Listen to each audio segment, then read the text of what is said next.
குட்டீஸ், இன்னைக்கு தெனாலிராமன் எப்படி விகடகவின்னு பேர் வாங்கினா அப்படிங்கிற கதையை நம்ம பார்ப்போம். தெனாலிராமன் இருந்த ஊரில் ஒரு தடவை கடுமையான பஞ்சம் வந்துடுச்சு. அப்போது ஊர் மக்கள் எல்லாரும் ஒரு சாமியார் வந்திருந்தார். அதை பார்க்குறதுக்காக எல்லாரும் போனாங்க. போன இடத்துல நம்ம தெனாலிராமனோட அம்மாவும் அவனோட மனைவியும் கூட சேர்ந்து போனாங்க. சரின்னு நம்ம தெனாலிராமனும் நாமளும் பார்ப்போம் என்ன நடக்குதுன்னு பார்க்கலாம் அப்படின்னு சொல்லிட்டு கூடவே போனார். போனபோது அங்கே சாமியாரை போய் மக்கள் எல்லாம் பார்த்து கும்பிடுறாங்க. அப்போ திடீர்னு மழை வந்துடுச்சு. மழை வந்தோடனே எல்லாரும் சாமியார் வந்ததுனால தான் மழை வந்துச்சு அப்படின்னு சொல்கிறாங்க. உடனே தெனாலிராமன் இருந்துட்டு, நீ இங்கே வந்ததுனாலலாம் மழை வரல, காக்காவுக்காரு பனமழை விழுந்த கதையா, நீங்கள் வர்றதுக்கும் மழை வர்றதுக்கும் சரியாக போச்சு அப்படின்னு தைரியமாக சொல்கிறான். ஊர் மக்கள் எல்லாரும் சாமியாரால் தான் மழை வந்துச்சுன்னு நினைக்கும்போது இவன் இப்படி சொல்கிறத பார்த்து இவனோட புத்திசாலித்தனத்தை சாமியார் ரொம்ப மெச்சினார். அவருக்கு ரொம்ப பிடிச்சி போச்சு தெனாலிராமனோட புத்திசாலித்தனம். உடனே ஊர் மக்கள் எல்லாரும் போன உடனே தெனாலிராமனை மட்டும் தனியாக கூப்பிட்டு, நீ ரொம்ப புத்திசாலியாக இருக்க, ஆனால் நீ பேரும் புகழும் செல்வமும் அடையணும், அதனால் உனக்கு காளி உபாசனை மந்திரம் சொல்லித்தரேன்.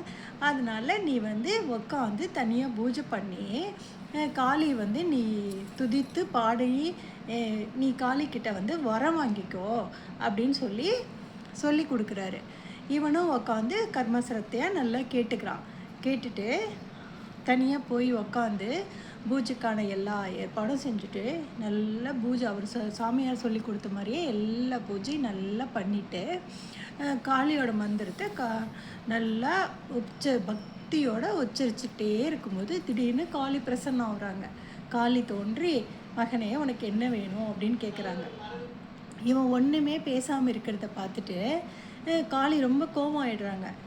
ஏன் என்னை மந்திரம் சொல்லி என்னை வர வச்சுட்டு நீ பேசாமல் இருக்கிற, உனக்கு என்ன விளையாடுறியா அப்படின்னு காளி கோபமாக கேட்குறாங்க. உடனே தெனாலிராமன் கொஞ்சம் விளையாட்டுத்தனமாக, நீங்கள் என்ன எனக்கு அத்தை மகளா மாமா மகளா, நான் எப்படி உங்ககிட்ட விளையாட முடியும் அப்படின்னு கேட்குறான். உடனே அவங்க இன்னும் ரொம்ப கோபம் ஆகிடுறாங்க. கோபம் ஆனோடனே இவன் டக்குன்னு சிரிக்கிறான். சிரித்து அவங்கள கூல் பண்ண பார்க்குறான். என்ன ஏன் சிரிக்கிற அப்படின்னு கேட்குறாங்க. சாமி, எனக்கு ஒரு மூக்கு இருக்கும்போதே, ஒரு தலை ஒரு மூக்கு இருக்கும்போதே எனக்கு சளி பிடிச்சிது அப்படின்னா நான் சளி சிந்து கஷ்டப்படுறேன். நீங்கள் 1000 தலை வச்சுருக்கீங்களே, எப்படி உங்களுக்கு சளி பிடிச்சா நீங்கள் சளி சிந்த முடியும் அப்படின்னு கேட்குறான். கேட்ட உடனே அவங்க ரொம்ப சிரிச்சிடறாங்க. பூமி எதிரே அவங்க சிரித்து சந்தோஷமாகிடுறாங்க. சந்தோஷமாயிட்டு, நீ ரொம்ப புத்திசாலியாக இருக்க, எவ்வளோ கோபமான இடத்துலையும் நீ திருப்பி கோபப்பட வைக்காமல் அவங்கள சாந்தப்படுத்துகிற, சிரிக்க வைக்கிற, அதனால் உனக்கு விகடகவின்னு பேர் வாங்கணும், நீ விகடகவியாக ஆவ அப்படின்னு சொல்லி வரம் கொடுக்குறாங்க. சரின்னு சொல்லிட்டு 2 கையிலையும் உனக்கு இதில் பால் வச்சுருக்கேன், இதில் தேன் வச்சுருக்கேன், உனக்கு இதில் பாலில் ஞானம் இருக்குது, உன்னோட அறிவு கூர்மைக்காக இது பால் வச்சுருக்கேன், இதில் தேன் வச்சுருக்கேன், இது செல்வம்.